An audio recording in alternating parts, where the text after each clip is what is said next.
À l'image de ce chien, une soixantaine d'équipages se sont retrouvés à Saint-Astier.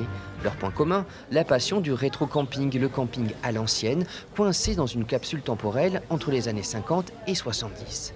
Jean-Luc est ainsi depuis peu l'heureux propriétaire d'un combi Volkswagen T2 Devon aménagé en Angleterre en 1978.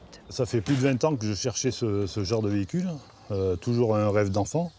Et on dit que les rêves, il faut les réaliser, puis ça y est, c'est fait, quoi. Avec sa Chevrolet 56, Didier, fan de rock'n'roll, vit aussi en plein rêve. Et c'est avec plaisir qu'il répond aux questions des curieux, notamment sur la consommation de son bijou chromé. Celle-ci, comme c'est un 6 cylindres en ligne, et puis qu'on roule normalement, on roule pas plus vite que la normale, je fais 10 litres avec, 10-11 litres. C'est pas excessif.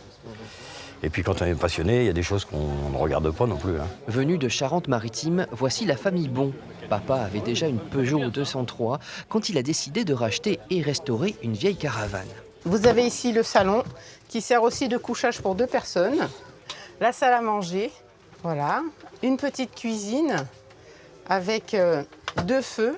Moi, je pensais qu'avant que le rétro-camping, ça allait être ennuyeux, mais depuis que je suis partie en caravane, je me suis habituée. Les vacances commencent quand on monte dans la voiture, que la caravane est attelée et qu'on part sur la route. Là, les vacances commencent.